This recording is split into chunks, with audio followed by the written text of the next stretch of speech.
Dalam video ini saya akan share kepada Anda versi singkat dari bagaimana caranya Anda membangun bisnis berjalan autopilot. Bisnis yang bagus adalah bisnis yang bisa jalan tanpa ada Anda 100% dalam bisnis Anda. Artinya bisa berjalan by system dan juga ada tim yang bantu Anda untuk memastikan bisnis Anda bisa berjalan dengan baik dan tetap bisa menghasilkan. Nah, itulah bedanya antara bisnis dan juga self-employed. Atau kalau Anda misalnya cuma mengerjakan semuanya sendiri, ya Anda sebagai profesional fotografer, Anda graphic designer, Anda seorang misalnya web designer dan sebagainya, Anda mungkin semuanya lakukan sendiri. Nah, bedanya dengan Anda punya bisnis adalah seharusnya Anda tidak melakukan itu semua sendiri, tapi Anda punya sistem yang bantu Anda untuk create bisnisnya dan memastikan bisnis itu terus berputar dan bisa memastikan bisnisnya jalan alias autopilot. Nah, saya sudah bantu banyak pengusaha hampir 12 tahun menjadi seorang bisnis coach dan bantu pengusaha untuk bisa membuat bisnis atau membangun bisnis autopilot, ya. Nah, banyak orang bilang ini, coach, autopilot sih cuman ya kayaknya nggak mungkin deh bisa dicapai di bisnis saya. Kayaknya susah. Itu hanya untuk bisnis-bisnis tertentu yang memang bisa ditinggal. Saya kan susah, semuanya harus sama saya. Konteks bisnisnya berbeda. Itu kan bisnisnya mungkin yang sudah punya sistemnya atau sudah punya teknologinya. Saya kan semuanya harus sendiri, semua harus saya sendiri dan sebagainya. Apalagi saya bisnisnya jasa. Nah, banyak pebisnis yang mengatakan seperti itu. Saya nggak bisa bisnis autopilot, saya nggak mungkin bisa, semua harus sama saya tidak mungkin bisa percaya dengan karyawan, dan sebagainya, dan sebagainya. Ya, menurut saya itu pemikiran Anda, ya, itu belief-nya Anda. Boleh saja Anda berpikir seperti itu, Anda boleh saja punya belief yang seperti itu, tidak masalah, ya kan? Namun, pengalaman-pengalaman saya adalah mau bisnis retail, mau bisnis distributor, mau bisnis online, mau bisnis trading, mau pabrik, ya, mau bisnis yang baru mulai, bisnis grosir, bisnis handphone, segala macam, bisa dengan sistem autopilot. Cuma memang ada beberapa bisnis yang perlu waktu lama, ada beberapa bisnis yang perlu waktu mungkin lebih singkat, ya, tergantung dari konteks dan bisnis Anda, dan juga pastinya tergantung dari bagaimana Anda benar-benar komit untuk bangun sistem bisnis autopilotnya. Kalau Anda beneran komit, kalau Anda benar-benar follow the system, you will have a business autopilot. Anda akan pasti bisa. Karena saya udah lihat sendiri banyak sekali klien-klien saya yang sudah punya bisnis, artinya bisa ditinggal. Ditinggal artinya bukan beneran ditinggal lepas kayak gitu ya. Tapi beneran ownernya tidak terus langsung terjun di operational, ada tim yang bisa bantu dan ownernya bisa melakukan hal-hal lain, bisa dengan pengembangan yang lain, ya. Nah, ini versi singkatnya. Versi lebih detailnya tentunya saya akan berikan di dalam webinar saya yang nanti saya akan adakan di tahun 2024. Saya punya planning yang saya akan berikan kepada Anda. Tapi basically untuk preview kepada Anda ini adalah versi singkatnya bangun bisnis autopilot, ya. Jadi ada 3 bagian besar. Yang pertama adalah foundation, yang kedua adalah mekanisme, yang ketiga baru automation. Jadi foundation, mekanisme, dan juga automation. Ada 3 bagian, ya.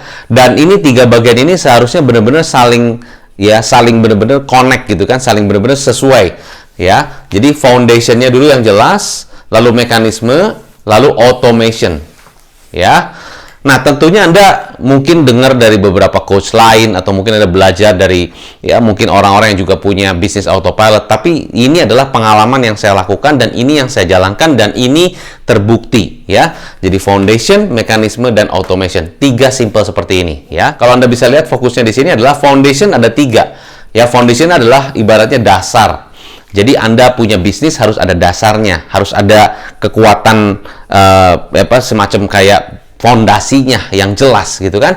Nah, autopilot itu bayangan Anda bagaimana? Karena gini, setiap apapun, ya, segala sesuatu apapun tercipta 2 kali. Tercipta di pikiran Anda dulu, di benak Anda dulu, di bayangan Anda dulu, baru akan tercipta nyata. Jadi Anda, kalau saya tanya, bayangan autopilotnya seperti apa? Bapak mau punya bisnis autopilot, bayangannya gimana? Oh, bayangannya tuh ya saya nggak usah harus ke kantor terus-terusan setiap hari. Mungkin saya ke kantor gimana waktu saya, mau siang, mau pagi, tapi bisnisnya tetap bisa jalan. Oh, maksudnya jalan gimana? Operasional jalan, ada sistemnya, ada manajernya. Saya nggak perlu, bahkan nggak usah kontrol. Ya, bahkan mereka yang kasih laporan sendiri. Nah, itu bayangan saya. Tapi ada beberapa pebisnis yang bilang gini, coach, bayangan saya autopilot gini lah, pokoknya saya tetap masih kantor, cuma nggak sedikit-sedikit tanya saya, Pak ini gimana Pak? Pak ini gimana Pak? Nggak kayak gitu maksudnya. Tapi saya tetap di kantor. Setiap hari saya datang, ya datang pagi, pulang siang, atau datang pagi bisa jadi pulangnya agak lebih sore sedikit. Tapi saya nggak terus-terusan diganggu oleh tim saya. Dan saya juga nggak terlalu harus pusing kalau ada masalah-masalah tuh semuanya ke saya semua. Oh, oke. Jadi bisa jadi setiap pebisnis itu punya bayangan autopilot yang berbeda. Maka saya pasti tanya, ya, visinya atau bayangannya ke depan gimana? Visi artinya V ya, VMC, visi, misi, culture. 10 tahun ke depan, 5 tahun ke depan misinya, ya kan? Lalu culture, budaya kerjanya supaya bisa nyampe ke sana gimana? Ya karena pebisnis yang autopilot tentunya kan semuanya tadinya dari pebisnis ya. Saya bayangkan kalau Anda pebisnis kan semuanya saya awalnya. Tapi kalau mau autopilot berarti kan apa yang saya kerjakan bisa didelegasikan. Artinya mungkin apa yang saya lakukan saat ini bisa disistemasikan, diduplikasikan, dan bahkan dimultiplikasikan. Nah, untuk bisa memultiplikasikan berarti kan etos kerja saya, cara kerja saya, mindset saya itu kan jadi satu budaya kerja. Misalnya budaya kerja saya disiplin, budaya kerja saya never give up. Nah, bagaimana budaya never give up itu bisa diterapkan ke tim saya? Visi, misi, culture, itu masih clear. Bukan hanya sekedar teori. Beberapa bisnis yang saya lihat, wah pokoknya culture kita rapi, bersih, disiplin, cepat. Tapi kenyataan nggak seperti itu, gitu kan? Ya, ada satu bis yang saya pernah naik waktu itu. Ya, bisnisnya cepat, gitu kan? Tapi ternyata lambat. Itu berarti nggak sesuai, ya. Tapi anyway itu cerita aja. Nah, visi, misi, culture. Terus bisnis model. Ya, bisnis model adalah bisnis modelnya gimana? Retail, distributor, pabrik, trading, e-commerce, online, cabang, franchise, modelnya mesti jelas. Ya kan? Bagaimana modelnya? Retail sih retail. Oke, saya retail nih kok. Saat ini saya cuma punya toko satu.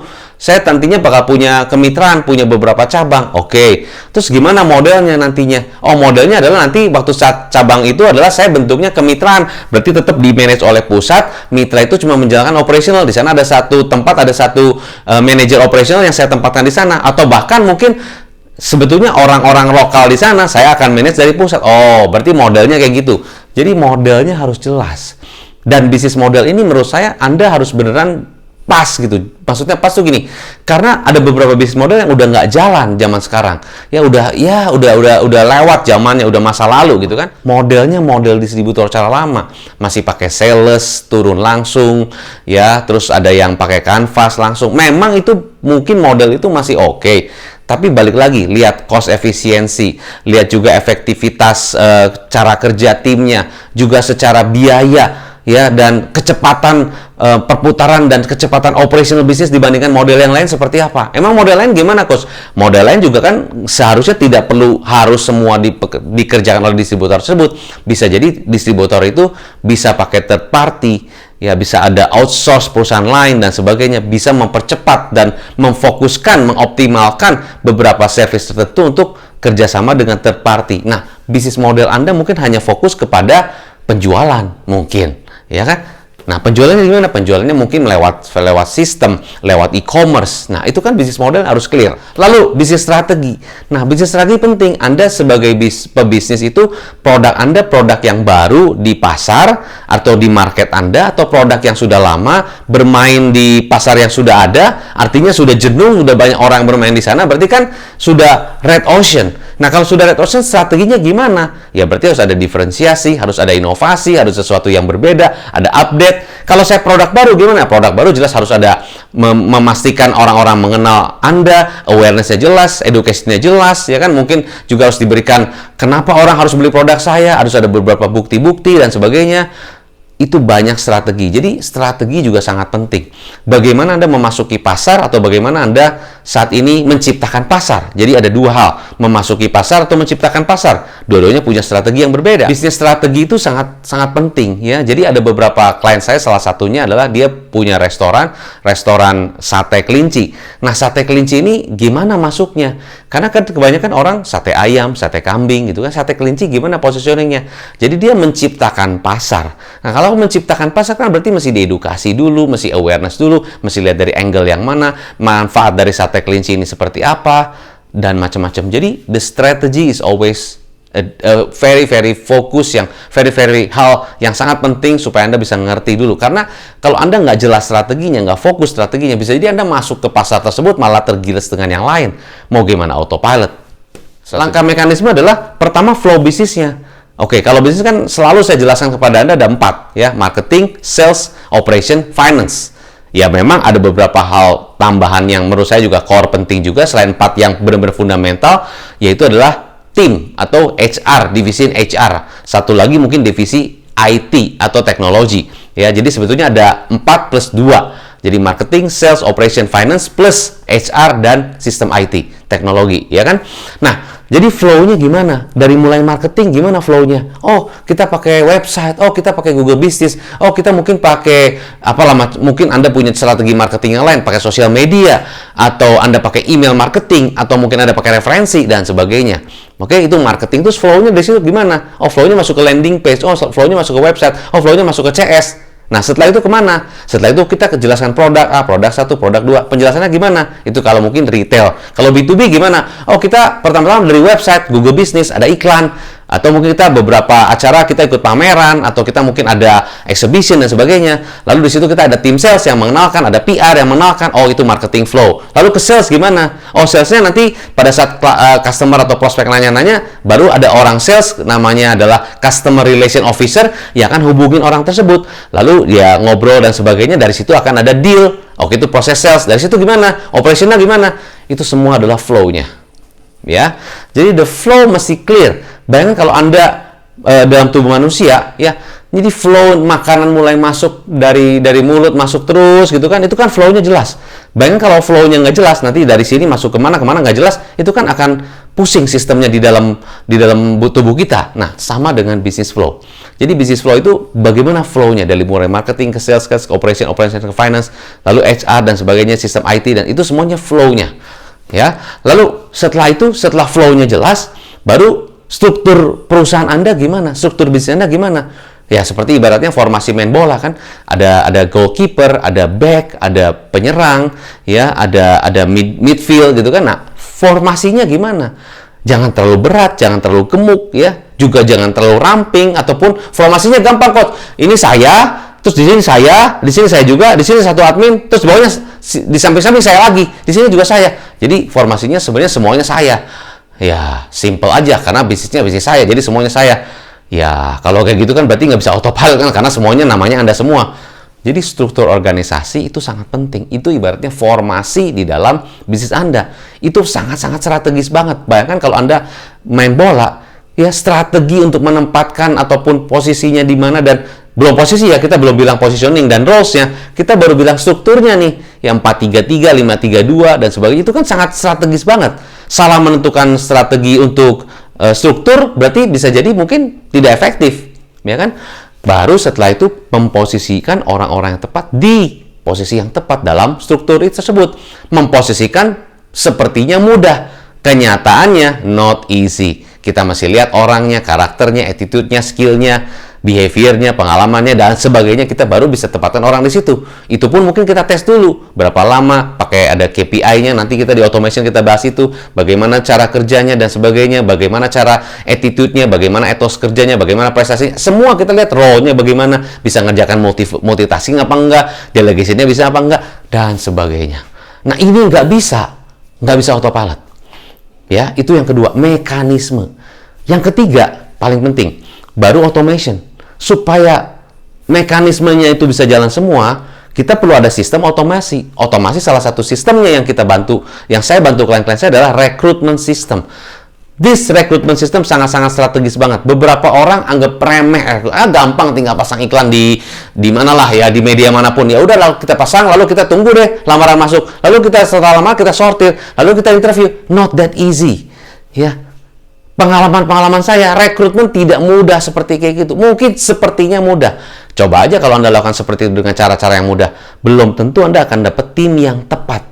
Saya sistemnya dengan yang saya lakukan dan yang saya bantu klien-klien saya adalah, saya bahkan pada saat saya bikin iklan pun, masuk ke media sosial ataupun media di mana kita pasang ads-nya, itu every word ya, itu kita betul-betul bantu klien kita supaya beneran dapat orang yang tepat. Itu untuk dapat orang yang tepat perlu beberapa proses, perlu beberapa fase, perlu beberapa interview, perlu beberapa screening. Itu banyak sekali stepnya untuk bisa dapetin orang yang tepat. Bayangin, supaya apa? Orang yang tepat bisa masuk ke sini. Itu kalau kita ingin menambahkan orang yang tepat. Bisa jadi adalah orang-orang yang lama, mau kita ganti, mau kita replace, ya di sini juga. Jadi rekrutmen ini adalah strategi juga untuk bisa autopilot bisnis. Anda nggak bisa rekrutmen dengan efektif, bisa jadi orang-orang yang ada tidak bikin bisnis Anda semakin bagus. Artinya apa aja? Apa yang terjadi? Bukan artinya timnya sekarang nggak bagus ya, bukan. Bisa jadi mungkin timnya bagus, tapi untuk di autopilot kan mereka, aduh, kayaknya saya nggak bisa nih, kayaknya saya belum ini dan sebagainya, nggak bisa di autopilot kan. Tetap harus Anda terus di sana. Jadi walaupun di mana Anda merasa bagus kok segala macam, tapi di autopilot kan susah karena mereka tidak terbiasa dengan sistemnya. Nah, maka salah satu rekrutmen untuk bisa menempatkan orang yang tepat itu juga salah satu strategi, ya. Setelah itu baru KPI dan reward system. Ini pun detail. Setelah itu baru dashboard. Dashboard adalah bagaimana cara Anda memonitor bisnis Anda, sedemikian sehingga Anda tidak perlu hadir di sana. Dengan Anda lihat dashboardnya, Anda bisa kelihatan bisnis Anda saat ini progresnya gimana, timnya gimana, semuanya. Itu dengan media communication, dengan tools, di mana zaman sekarang tidak perlu harus ke kantor, ya, dengan remote sistem, sehingga Anda tetap bisa manage bisnis Anda dari luar. Dan bahkan Anda bukan punya satu bisnis, bisa punya multiple bisnis dan tetap Anda bisa remote. Nah, itu kalau udah jalan autopilot, enak banget. Anda bayangin gini ya, kalau Anda saat ini masih jalan bisnis, semuanya sendiri, ya, satu bisnis Anda itu ngabisin waktu Anda berapa banyak. Mau bagaimana punya multiple bisnis, satu bisnis Anda aja ngabisin waktu, udah gitu rugi lagi. Ya kan? Ini bukan saya bicara gimana, karena saya lihat kenyataan sendiri yang saya bantu klien-klien saya. Rugi. Satu, rugi waktu Anda. Kedua, memang bisnisnya belum bagus. Berarti kan ada dua kali. Harus saya pikir, harus saya manage, harus saya kelola. Rugi lagi. Berarti harus saya pikirin bagaimana supaya untung. Bagaimana multiple bisnis. Ya, dimana di situ berarti di situ ngandalin Anda lagi. Wah, terlalu capek, terlalu berat. Dan ada yang salah. Ya, nah, maka semoga dengan video ini, saya membantu Anda untuk Anda bisa lebih detail lagi. Jika Anda beneran pengen punya bisnis yang benar-benar ideal adalah benar-benar bisnis yang bisa jalan tanpa harus ada Anda. Ya, maksudnya tanpa ada Anda sehari-hari di sana secara operational. Makanya ini sistem yang saya gunakan, yang saya lakukan, yang saya berikan arahan kepada klien-klien saya, yaitu fokus kepada foundation, mekanisme, dan automation. Ya, nah Anda bisa nonton ulang video saya. Good news-nya adalah saya akan bantu Anda di 2024. Saya akan ada banyak beberapa webinar mungkin, atau mungkin ada workshop yang secara offline saya lakukan onsite, khusus untuk bahas bisnis autopilot secara lebih detail. Tujuan saya adalah karena saya melihat banyak sekali pebisnis yang masih sibuk setiap hari, ya, dengan kendala-kendala sendiri, dan bisnisnya tidak berjalan dengan lebih baik, malah ownernya makin capek. Seharusnya kan owner mikirin pengembangan, mikirin bagaimana lebih bagus lagi, bisnisnya bisa berjalan by system. Owner masih pikirin sendiri semua caranya, gitu kan. Udah dikasih tahu juga, udahlah saya bisa. Ya, terserah Anda. Ya, pertanyaannya mau sampai kapan begitu terus? Maka saya melihat banyak sekali ya. Betul, ada kondisi krisis, ada kondisi berat, segala macam, betul. Nah, ditambah kalau bisnis Anda mengandalkan Anda terus, bukannya Anda tambah capek. Jadi ini mudah-mudahan ini adalah yang saya utarakan, ini bukan hal-hal yang cuma teori. Saya bisa ngomong seperti ini karena saya beneran langsung terjun, saya lihat langsung, dan saya bantu langsung pengusaha. Ya, nah jadi sekali lagi, kalau Anda pengen punya bisnis autopilot, ya boleh Anda pakai cara yang manapun, dari coach manapun terserah. Tapi this is what I do, this is what I teach, this is what I guide my clients, and it works. Tinggal pilihannya tergantung Anda. Kalau Anda mau tahu dan Anda mau belajar, bisa cek link di bawah, hubungi tim saya, kita bisa ngobrol. Ya, saya akan bisa kasih panduan Anda bagaimana you build your autopilot business. Start from now. Ya, kalau bisa lakukan sekarang, kenapa enggak sekarang? Kenapa harus tunggu nanti? Bisa jadi nanti enggak jadi-jadi. Ya, oke. So, semoga bisa bantu Anda. Saya Hendra Hilman. Sukses selalu dan salam pengusaha.